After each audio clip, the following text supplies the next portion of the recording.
Hi friends, welcome to ಸವಿರುಚಿ. ನಾನಿವತ್ತು simple ಆಗಿ ನಮ್ಮ ಮನೇಲಿ ಮಟನ್ ಸಾಂಬಾರು ಯಾವ ರೀತಿ ಮಾಡ್ತೀನಿ ಅಂತ ಆ ರೆಸಿಪಿನ ನಿಮ್ಮ ಜೊತೆ ಶೇರ್ ಮಾಡ್ಕೊಳ್ತಾ ಇದ್ದೀನಿ. ಇದು ಮುದ್ದೆಗೆ, ಬಿಸಿ ಅನ್ನಕ್ಕೆ, ದೋಸೆಗೆ, ಇಡ್ಲಿಗೆ ಯಾವುದ್ರ ಜೊತೆ ಆದರೂ ಕಾಂಬಿನೇಷನ್ ಆಗಿ ತುಂಬ ಚೆನ್ನಾಗಿರುತ್ತೆ.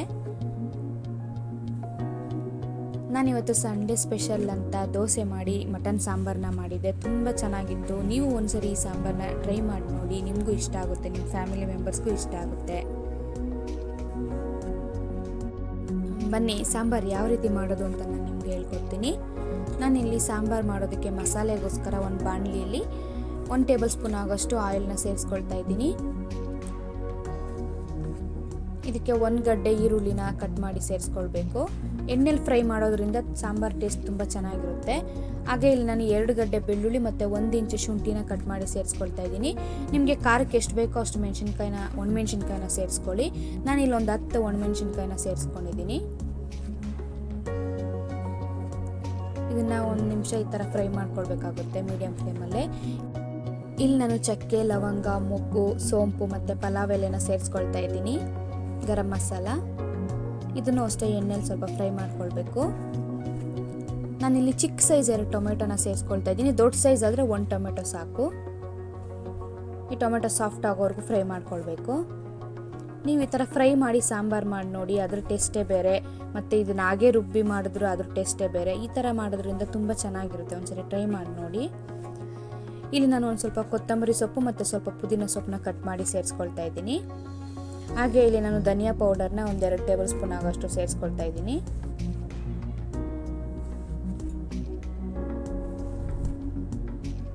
ಮತ್ತು ಇಲ್ಲಿ ನಾನು ಹುರಿದಿರೋ ಕಡಲೆ ಬೀಜ ಸೇರಿಸ್ತಾ ಇದ್ದೀನಿ. ನೀವು ಇದಕ್ಕೆ ಬೇಕಾದರೆ ಹಸಿ ತೆಂಗಿನಕಾಯಿ ತುರಿನ ಸೇರಿಸ್ಕೊಳ್ಬೋದು. ನಾನು ತೆಂಗಿನಕಾಯಿ ತುರಿ ಸೇರಿಸ್ತಾ ಇಲ್ಲ, ಅದಕ್ಕೋಸ್ಕರ ಕಡಲೆ ಬೀಜ ಸೇರಿಸ್ಕೊಂಡಿದ್ದೀನಿ. ಮತ್ತು ಇಲ್ಲಿ ಹುರುಗಡ್ಲೆ ಒಂದು ಸ್ವಲ್ಪ ಸೇರಿಸ್ಕೊಳ್ಬೇಕು. ಇದನ್ನು ನಾವು 30 ಸೆಕೆಂಡ್ಸ್ ಫ್ರೈ ಮಾಡಿಕೊಂಡು ಕಂಪ್ಲೀಟಾಗಿ ಕೂಲ್ ಆದಮೇಲೆ ಮಿಕ್ಸಿ ಜಾರ್ಗೆ ಸೇರಿಸ್ಕೊಂಡು ಗ್ರೈಂಡ್ ಮಾಡಿ ಎತ್ತಿಟ್ಕೊಳ್ಬೇಕು. ಸಾಂಬಾರು ಮಾಡ್ಕೊಳ್ಳೋದಕ್ಕೋಸ್ಕರ ಒಂದು ಕುಕ್ಕರಲ್ಲಿ 1 ಟೀ ಸ್ಪೂನ್ ಆಗೋಷ್ಟು ಸಾಸಿವೆ ಮತ್ತು 1 ಟೇಬಲ್ ಸ್ಪೂನ್ ಆಗೋಷ್ಟು ಆಯಿಲ್ನ ಸೇರಿಸ್ಕೊಂಡಿದ್ದೀನಿ. ಹಾಗೆ ನಾನು ಇಲ್ಲಿ ಒಂದು ಚಿಕ್ಕ ಸೈಜ್ ಈರುಳ್ಳಿನ ಈ ಥರ ಚಿಕ್ಕದಾಗಿ ಕಟ್ ಮಾಡಿ ಸೇರಿಸ್ಕೊಳ್ತಾ ಇದ್ದೀನಿ. ಹಾಗೆ ಒಂದು ಸ್ವಲ್ಪ ಕರಿಬೇವು ಸೊಪ್ಪು ಕೂಡ ಸೇರಿಸ್ಕೊಂಡಿದ್ದೀನಿ. ಈರುಳ್ಳಿ ಒಂದು ಸ್ವಲ್ಪ ಕಲರ್ ಚೇಂಜ್ ಆದಮೇಲೆ ನಾವು ತೊಳೆದಿರೋ ಮಟನ್ನ ಸೇರಿಸ್ಕೊಳ್ಬೇಕಾಗುತ್ತೆ. ನಾನಿಲ್ಲಿ 1.5 kg ಆಗೋಷ್ಟು ಮಟನ್ನ ತಗೊಂಡಿದ್ದೀನಿ. ಅದಕ್ಕೆ ಬೇಕಾಗಿರೋ ಕ್ವಾಂಟಿಟಿ ನಾನು ನಿಮ್ಗೆ ಹೇಳ್ತಾ ಇರೋದು.